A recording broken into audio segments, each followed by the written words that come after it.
Hello friend, PAT 2025 का विज्ञापन आ चुका है। आज हम इसके बारे में आपको पूरी डिटेल जानकारी देने वाले हैं।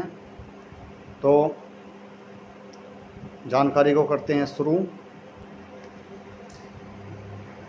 सबसे पहले तो पैट का जो फुल फॉर्म है वो ये है, प्रारंभिक अर्हता परीक्षा हिंदी में बोलते हैं, और इंग्लिश एलिजिबिलिटी टेस्ट बोलते हैं इसे। इसकी शॉर्ट फॉर्म है पैट। तो यह विज्ञापन की तिथि दी हुई है 2/5/2025। पंजीकरण ऑनलाइन या शुल्क जमा करने की जो तिथि है प्रारंभ की वो है 14/5/2025, यानी कि 14 मई से फॉर्म स्टार्ट हो जाएंगे। और पंजीकरण, शुल्क जमा करने और ऑनलाइन आवेदन करने की अंतिम तिथि है 17 जून 2025।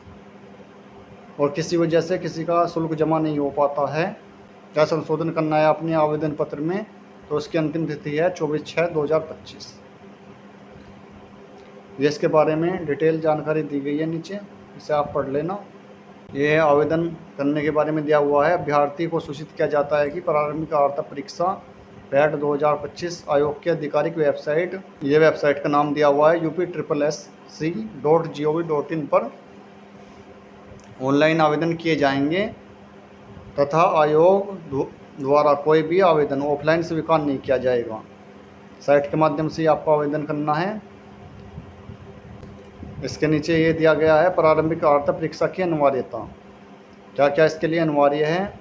इसमें लिखा हुआ है, द्वितीय स्तरीय परीक्षा प्रणाली प्रभावी होने के पश्चात उत्तर प्रदेश अधीनस्थ सेवा चयन आयोग की परिधि में आने वाले विभिन्न विभागों के निर्माणाधीन भिन्न भिन्न प्रकार के रिक्त पद पर चयन हेतु इच्छुक समस्त अभ्यर्थियों द्वारा प्रारंभिक अर्हता परीक्षा में प्रतिभाग किया जाना अनिवार्य है। इसका मतलब ये है कि जब से 2 स्तर की परीक्षा शुरू हुई है, इसके लिए आपको पैट देना अनिवार्य है। यूपी में जो भी वैकेंसियाँ आएंगी पुलिस और शिक्षा या फिर पीसीएस जैसे पदों को छोड़कर सभी इसी बोर्ड के माध्यम से या इसी विभाग के माध्यम से की जाएंगी। इसमें आगे लिखा हुआ है ये जो 2.2 है ये बहुत ही आवश्यक है। इसमें लिखा हुआ है कि शासनादेश कार्मिक अनुभाग 3 के शासनादेश संख्या दिनांक 28 अप्रैल 2025 के क्रम में समस्त आवेदकों को सूचित किया जाता है कि पीईटी की परीक्षा का आयोजन वार्षिक रूप से यानी कि प्रत्येक वर्ष कराया जाएगा और परीक्षा में प्राप्त अंक अगले 3 वर्ष के लिए प्रभावी होंगे। यानी कि जो एग्ज़ाम आप दोगे उसके अंक 3 वर्षों तक आप उसके अंकों से फॉर्म भर सकते हो। और इसमें आगे लिखा हुआ है, किसी विज्ञापन के आयोजन के समय से अधिक प्रारंभिक अर्हता परीक्षा के स्कोर वैध होने की दशा में अभ्यर्थी को तत्समय धारित वैध सर्वाधिक नॉर्मलाइज्ड अंक के आधार पर आवेदन करने की सुविधा उपलब्ध कराई जाएगी एवं उनकी शॉर्ट लिस्टिंग उनके धारित प्रारंभिक अर्हता में प्राप्त वैध सर्वाधिक नॉर्मलाइज्ड अंक के आधार पर की जाएगी। यानी कि मैं मोटे तौर पर आपको बता दूं कि इसका मतलब यह है कि जो पैट की परीक्षा है ये तो हर साल होगी, लेकिन जिसने एक बार पैट दे दिया उसके अंक 3 साल तक मान्य होंगे, और जो हर वर्ष पैट की परीक्षा दे रहा है उसके 2 या 3 वर्ष जब भी उसने परीक्षा दी है उनमें जो भी सबसे ज़्यादा अंक होंगे फॉर्म भरती बार, मेरिट बनाती बार, वो माने जाएंगे। जिसमें कम होंगे वो कैंसिल हो जाएंगे उस पेपर के लिए, और जो ज़्यादा होंगे वो माने जाएंगे। चलते हैं आगे। यह आवेदन की प्रक्रिया दी हुई है। सबसे पहले अभ्यर्थी को अपना पंजीकरण करना है, उसके बाद फ़ोटो और हस्ताक्षर अपलोड करने हैं, फिर जो शेष बचा हुआ विवरण है वो भरना है। उसके बाद फीस, फार्म की फ़ीस जमा होगी, आपको वो जमा करनी है, और लास्ट में आपको अपना प्रिंट ले लेना है। ये 5 स्टेप दिए गए हैं, ये 5 स्टेप आपको पूरे करने हैं, प्रिंट आपको ज़रूर लेना है। यहाँ से भी आप फॉर्म भरो या भरवाओ। ये फ़ोटो और हस्ताक्षर के बारे में निर्देश दिए हुए हैं। बहुत से बच्चे फ़ोटो ही गलत लगा देते हैं। तो ये दिया हुआ है, चेहरे की छवि स्पष्ट दिखनी चाहिए, चेहरा अत्यधिक चमक या छाया या तो ज़्यादा चमकीला ना हो फ़ोटो, या ज़्यादा ब्लैक ना हो। ठोड़ी जो है, ठोड़ी से शिखर तक साफ दिखना चाहिए, यानी कि चेहरा पूरा दिखना चाहिए। चेहरे के दोनों किनारे, दोनों कान साफ दिखाई देने चाहिए। ये नहीं है कि तिरछा होकर फ़ोटो खींच लिया और लगा दिया। चश्मा पहनने की दशा में आंखें साफ दिखनी चाहिए और शीशा और उसका चश्मे का रंगीन नहीं होना चाहिए। कैमरे पर नज़र होनी चाहिए, यानी कि सीधा लगाना है आपको फ़ोटो खिंचवाते बार। आंखें खुली हों और मुंह बंद हो, मुंह खोल के फ़ोटो नहीं खिंचवाना है।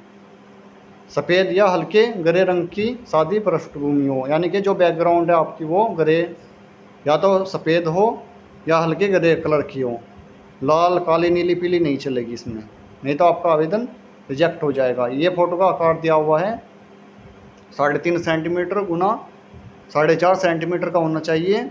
इसमें फ़ोटो का लगभग 70% भाग चेहरे से आच्छादित हो, यानी कि 70% में आपको चेहरा, बाकी थोड़ा सा अपना चेहरे से नीचे का आना चाहिए। और फ़ोटो 6 महीने के अंदर का हो, ये नहीं है कि कई साल पुराना फ़ोटो आपने लगा दिया। अभ्यर्थी का रंगीन फ़ोटो उपयुक्त निर्धारित मानक के अनुरूप होना चाहिए, जिसकी फाइल का आकार 50 KB से 100 KB के बीच होना चाहिए। 50 KB से कम ना हो और 100 KB से अधिक ना हो। और फ़ोटो रंगीन होना चाहिए। JPG या JPG फॉर्मेट में स्कैन करके अपलोड करना है। इससे नीचे दिया हुआ है हस्ताक्षर के बारे में। अभ्यर्थी का हस्ताक्षर अंग्रेजी में हो या हिंदी में हो। ये इसकी लंबाई चौड़ाई दी हुई है 3.5 सेंटीमीटर चौड़ा और 1.5 सेंटीमीटर लंबा। कागज़ पर आपको ये करना है जो JPG या JPG फॉर्मेट में होगा, जिसका आकार कम से कम 30 सेंटीमीटर और अधिक से अधिक 50 सेंटीमीटर हो सकता है। यह भी स्पष्ट किया जाता है कि अगर कोई इंग्लिश में हस्ताक्षर करेगा, अपने सिग्नेचर करेगा, तो उसे अपने सिग्नेचर इंग्लिश में कैपिटल लेटर में नहीं करना है। शुरू का अक्षर कैपिटल में हो सकता है, बाकी सब स्मॉल में होने चाहिए। अभ्यर्थी अपने हस्ताक्षर के नीचे स्वयं की हस्तलिपि में हिंदी में नाम लिखेगा। जैसे आपने ऊपर अपने साइन किए, उसके नीचे आपको हिंदी में अपना खुद नाम लिखना है। ये नहीं है कि किसी और से अपना नाम लिखवा दिया। अपने सिग्नेचर के नीचे आपको खुद अपना नाम हिंदी में भी लिखना है, जो आपका नाम है। और 6 माह से पूर्व का फ़ोटो गलत फ़ोटोग्राफ या स्पष्ट फ़ोटोग्राफ होने के कारण आपका आवेदन पत्र निरस्त भी किया जा सकता है। ये फ़ोटो और सिग्नेचर को अच्छे से आपको अपलोड कराना है। चलते हैं आगे। अब आवेदन शुल्क देख लेते हैं। जो जनरल कैटेगरी के हैं उनके लिए 185 रुपये की फ़ीस जमा होगी। जो OBC कैटेगरी के हैं उनकी भी 185 है। जो SC और ST के हैं उनके लिए, दोनों के लिए 95 है। और जो दिव्यांग हैं यानी कि हैंडीकैप्ड हैं उनके लिए 25 है। और महिलाओं के लिए उनकी कैटेगरी के हिसाब से ही फीस ली जाएगी। जो जनरल, OBC, SC, ST जिसमें भी आती हो, पुरुष के समान ही महिलाओं की फ़ीस भी रहेंगी। इसी प्रकार भूतपूर्व सैनिक हो, उत्कृष्ट खिलाड़ी हो या सेना के आश्रित हो, सबके लिए फीस समान ही रहेगी, जो भी नॉर्मल उनकी कैटेगरी के बच्चों की हो। शैक्षिक अर्हता PET 2025 में हाई स्कूल अथवा उसके समकक्ष धारिता धारण करने वाले अभ्यर्थी आवेदन कर सकते हैं, जिसने इंटर की हो या इंटर के समकक्ष और कुछ क्या हो। ऐसे अभ्यर्थी जिनका आवेदन पत्र सबमिट करने की अंतिम तिथि से पूर्व हाई स्कूल या उसके समकक्ष अर्हता धारित कर ली गई हो, यानी कि 17 जून से पहले जिसकी भी मार्कशीट आ गई हो 10वीं की, वो फॉर्म भर सकता है। उसका आवेदन स्वीकार कर लिया जाएगा। आगे लिखा हुआ है, आप नोटिस के माध्यम से पढ़ सकते हैं। इसका नोटिस हम अपने टेलीग्राम चैनल त्यागी स्टडी हब और गुरुकुल परीक्षा पर डाल देंगे। उनके लिंक आपको हमारे डिस्क्रिप्शन में मिल जाएंगे। आप वहां से पूरा नोटिस देख सकते हैं और आराम से अपने घर बैठकर पढ़ सकते हैं। चलते हैं आगे। आयु सीमा पर चलते हैं।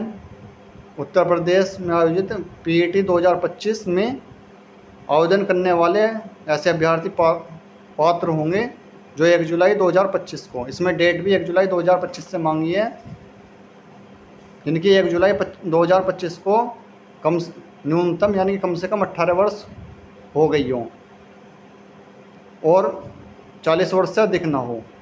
यानी कि 1 जुलाई 2025 तक जो 18 वर्ष का हो गया हो वो भी भर सकता है, और जो 40 वर्ष जिसकी पूर्ण ना हुई हो यानी कि 40 वर्ष तक का भी भर सकता है। आगे आयु में छूट दी गई है आपको मैं ऐसे बता देता हूँ, ओबीसी के लिए 3 वर्ष की छूट है, SC ST के लिए 5 वर्ष की है। लगभग हमने आपको सभी जानकारी अच्छे से देने का कार्य किया है। अगर आपको किसी भी जानकारी में कोई भी प्रॉब्लम हो तो आप हमें मैसेज करके हमसे पूछ सकते हैं। और ये नोटिस आपको हमारे टेलीग्राम चैनल पर मिल जाएगा। टेलीग्राम चैनल का लिंक हम डिस्क्रिप्शन में लगा देंगे, वहाँ से भी आप डाउनलोड करके देख सकते हैं, या मेन साइट से डाउनलोड करके पूरा नोटिस पढ़ने के बाद ही आपको फॉर्म भरना है।